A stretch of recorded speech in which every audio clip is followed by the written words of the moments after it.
empowerment.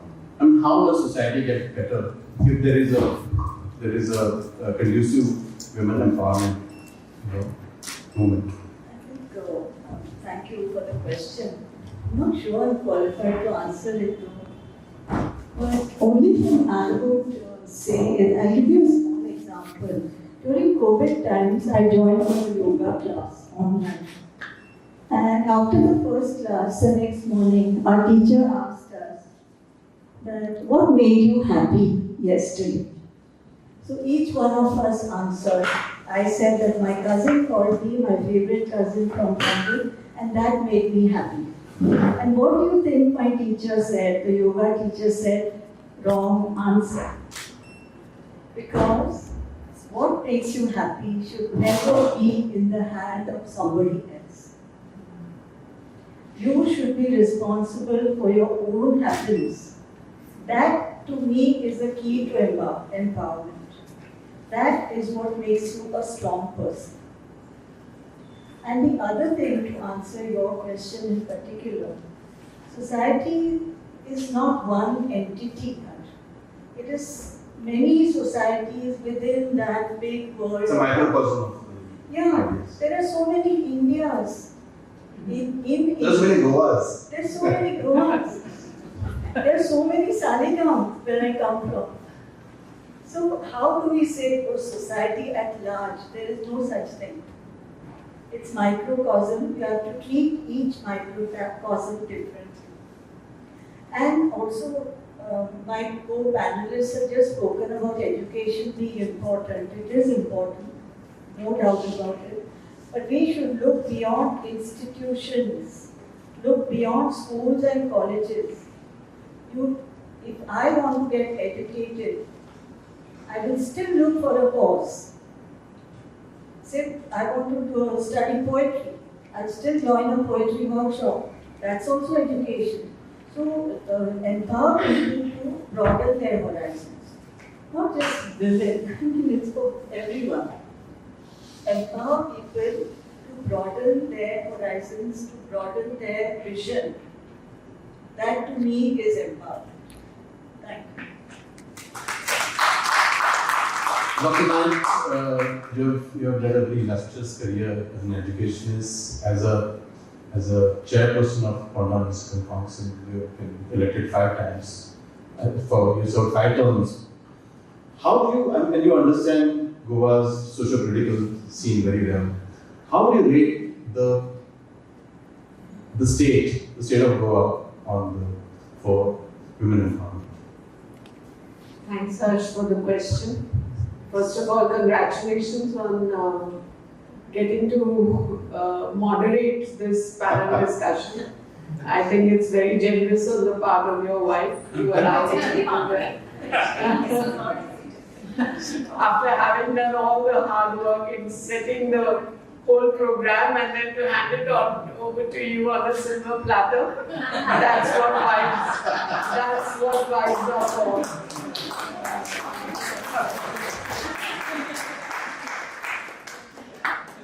Congratulations to the President as well for all the things that you spoke about that Rotary is doing for, Rivera is doing for women empowerment.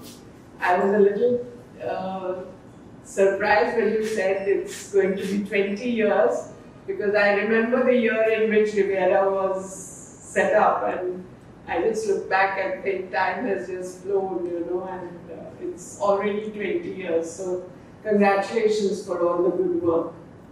And to come back to your question about how I view Goa. Yeah, Goa as a as a platform for women empowerment. For women empowerment. Is it easier in Goa to have Yes. platform?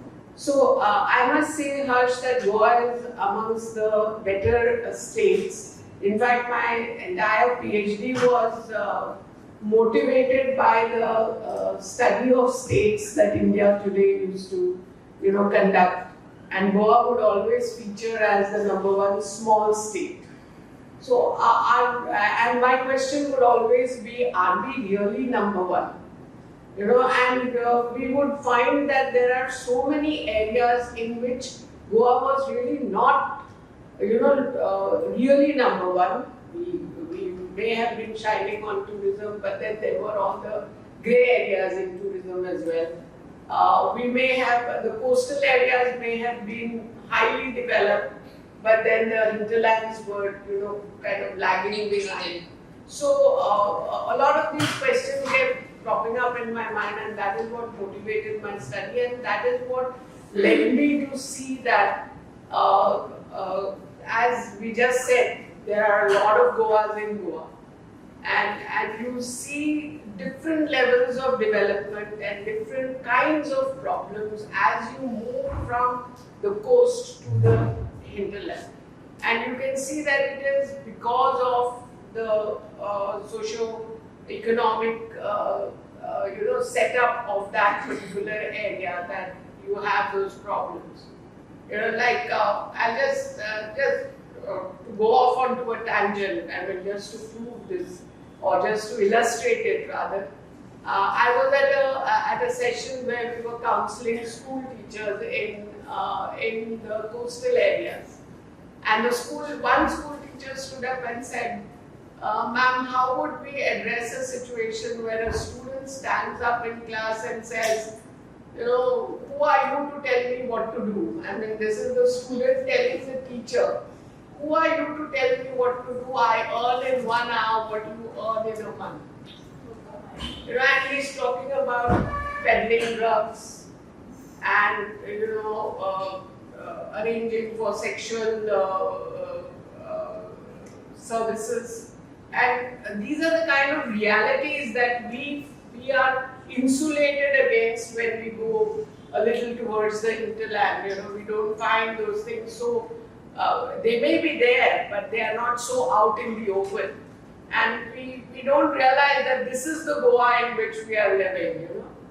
This is the Goa which is becoming more and more common and more a thing to be concerned about.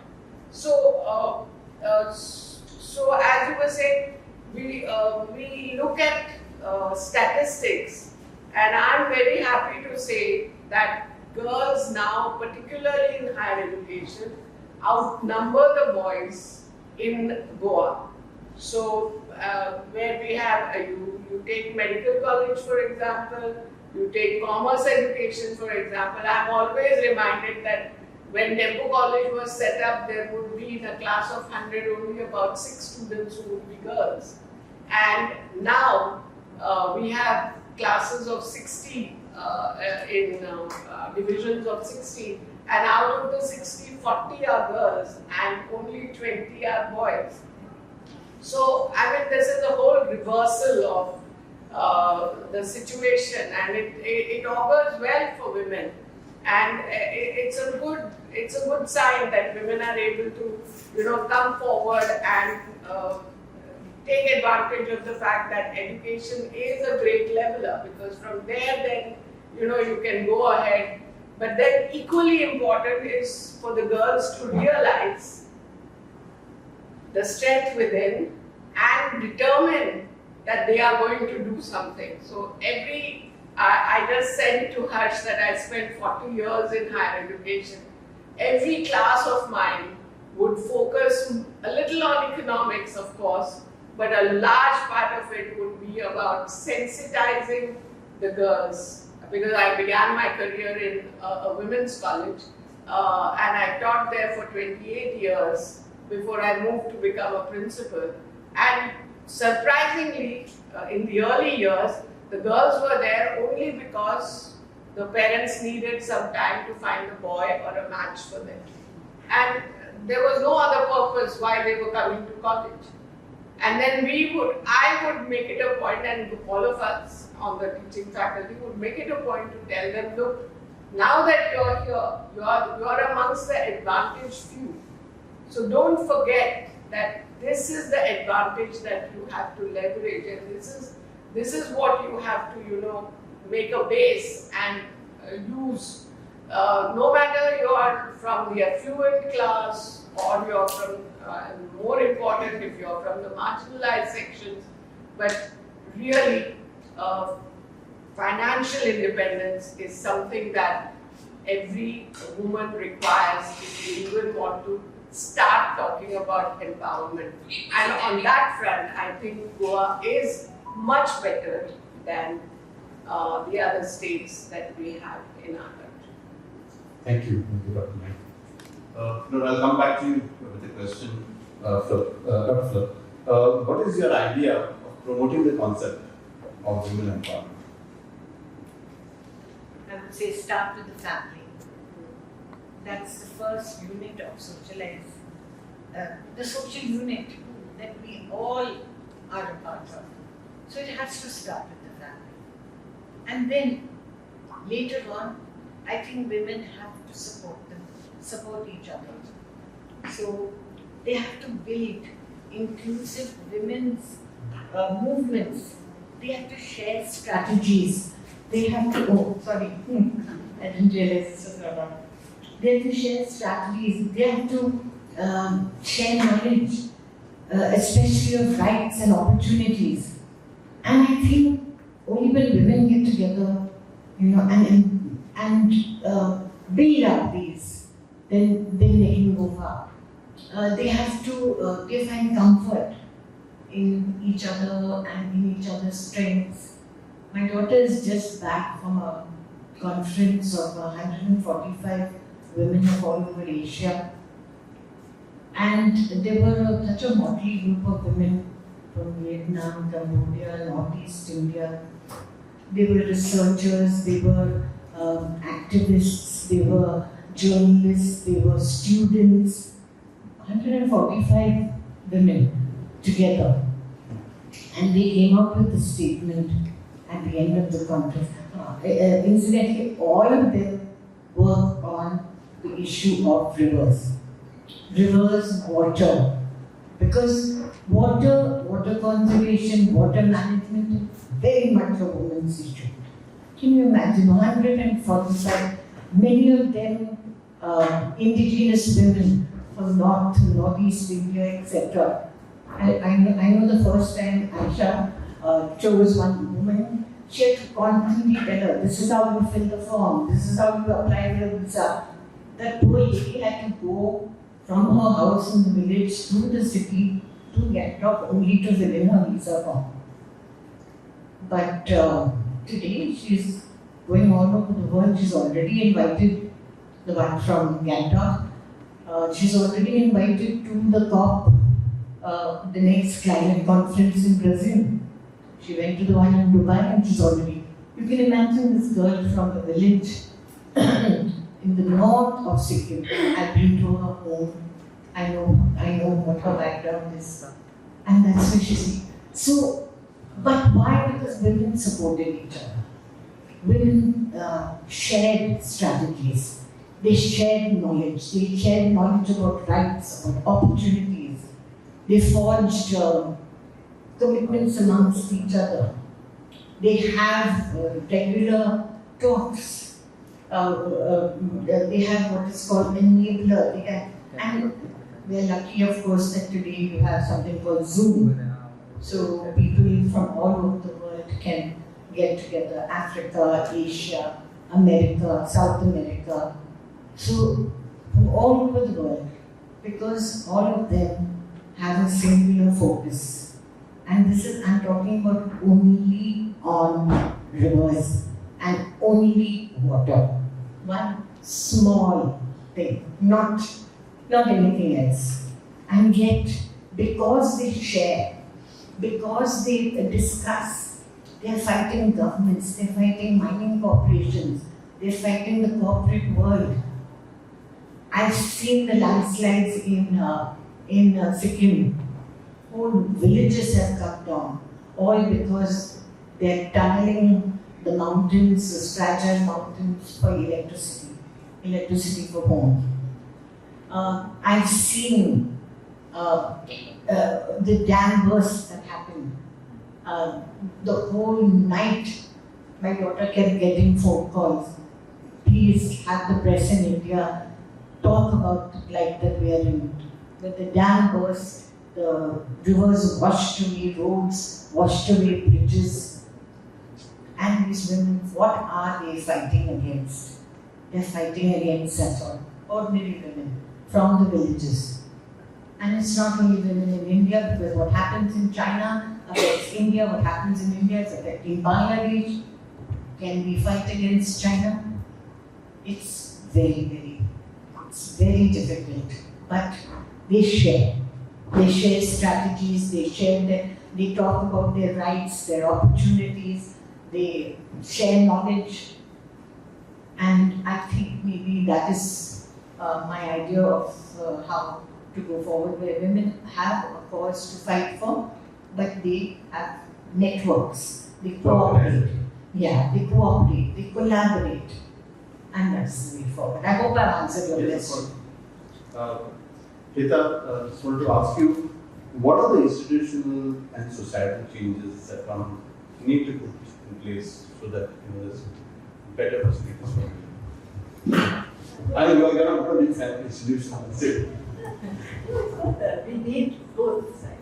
The informal sector is also very important. You should be able to take a course online, for example, not necessarily only study what you study in schools and colleges. That's what I meant. So one thing you can do right here in this Gashpatir's club is hold a series of workshops where you empower men and women to get extra classes on things which they are not an expert. For example, I may be a successful businesswoman, but I don't know finance, which is quite a different ballgame. I earn the money, I'm very happy, I earn it tomorrow, I want to earn it day after as well. But do I really understand finance? So have a workshop for finance for non-finance people. Very simple workshop. This is where somebody will come and explain. The other thing I was thinking of, you don't have to learn always from a very highly educated academic. You can learn from Lakshmi Vishnu Harwalkar, who sings at the grinding stone, her philosophies, her stories. She will sing for you, she'll tell you stories, and all these stories, oral tradition in Goa is so rich, it's so amazingly rich, that you will get wisdom just from this lady who lives in a small village in Goa. So these are the two things I can think of which you can do right here through your Rotary. President, isn't it? Yes. And the future president as well. Okay, Dr. Martins, coming to you, how can we calculate or quantify the principle and the positive impacts of women? Is there a way we can put numbers to it and come to a conclusion that yes, the society is more towards empowering women? Okay, see, maybe as someone into research, there are ways to quantify. It depends what you want to quantify. Now, we were talking about education. Education is, through education, you do get empowered. And we spoke about statistics, that the statistics tells us that Goa is number one here and whatever. Even in healthcare, we are number one, whatever. But when we did a study, you must have heard about CRY. Yes, and they said that there is a high rate of dropout in Goa. And we said no, we are very proud. Our literacy rate is very high.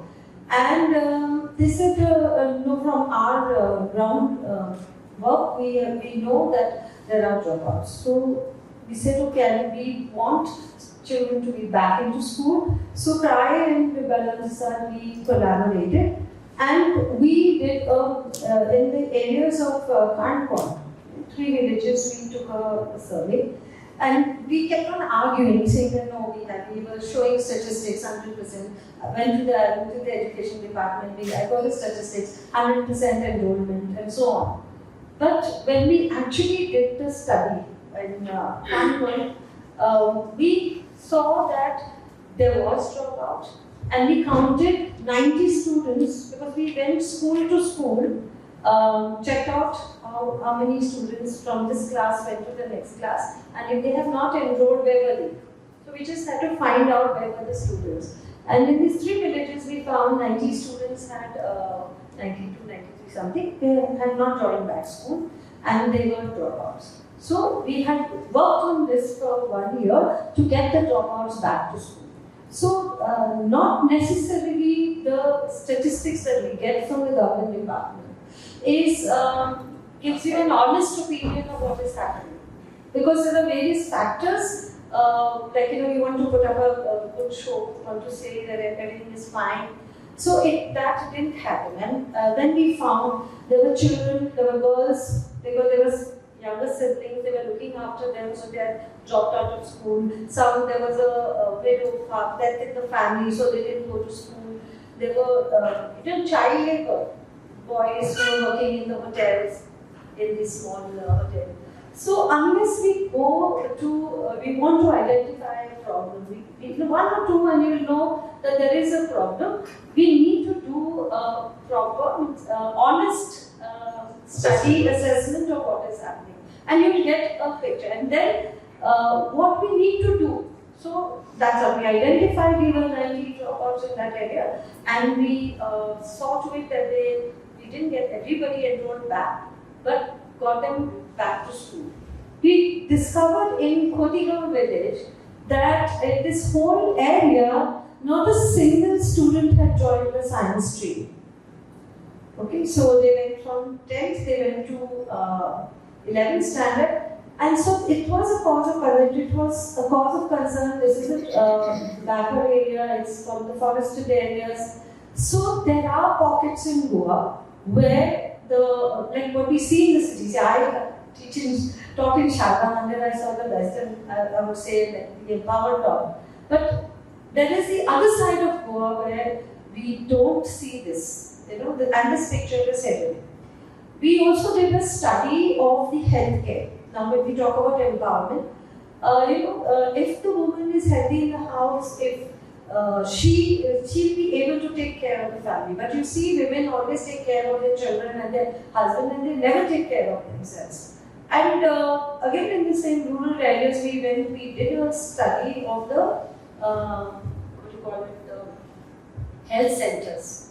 And as per the government requirement, the doctor should be there. He or she comes certain days. These are the medicines which should be available in each thing. We looked at the schemes, the Balwadi scheme for nutrition that was given. And on each of these, we found it was lacking.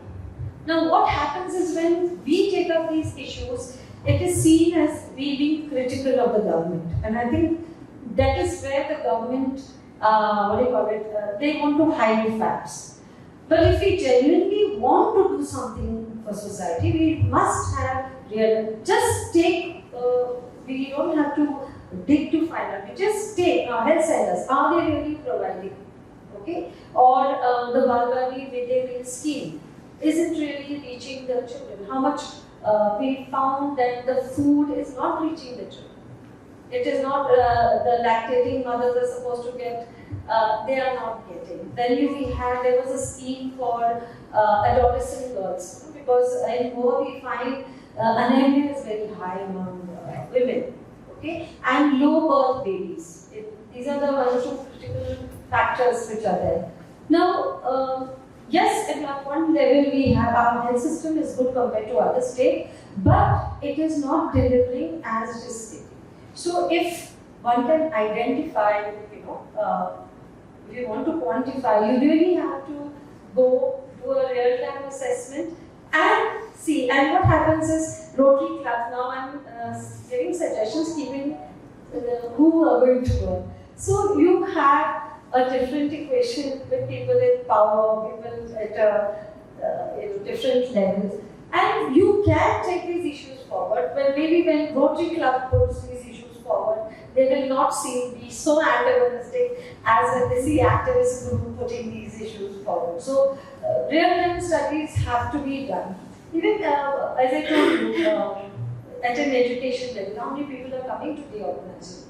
talking about rights for women. Now, we thought empowering women, one of the things would be to see everybody cannot reach an NGO they don't know. Okay? Simple things. You want to file a complaint at the police station, or you want to fight, there are laws, you want to go to the court. There are no lawyers. Now we have a free legal aid system. But unfortunately, this free legal aid system doesn't support. You'll find lawyers charging the women. So we find this is the right below. Now who's going to take up this? And so the cases don't work. And so we don't see justice coming. And people are fed up. We have cases going on for 10 years. 10 years now. Last, I was saying we meet every Saturday. The women come. Now, mine 6 years pass, mine 10 years pass, mine 12 years pass, they're not getting justice. So what are we telling women? Go file cases, go to the police station, go to the court, you do this, you do that, you're going to get justice. So we don't get justice, we don't get rights. And rights is a very important thing every woman should have, and it can happen to anyone. I'm not saying only from the law, for anyone. You're fighting cases for years. So can we have some efficiency in the system? So these are the things, I mean, if you identify, there are lots of areas where we can identify things going on, whether it is in education, health, employment. Employment is really the fix. Now, girls who come to us, we say they should have a livelihood. Let's employ them. Then we started with this home care nursing. Giving just an example. Home care nursing. So we put the girls for home care nursing. So many people are doing training, so at least these women will get, girls will get a job. And then what happens? They get trained, but the level of exploitation that is there. Some have joined even to hospitals. They don't get paid. You have people paying like 6,000, 7,000 a month. You start early in the morning at 8 o'clock and you don't get living wages. Means with the money that you earn, you should be able to have your breakfast, lunch and dinner. At least yourself. Plus you should be able to pay for your transport. So we had people who got a job, but actually they were subsidizing them.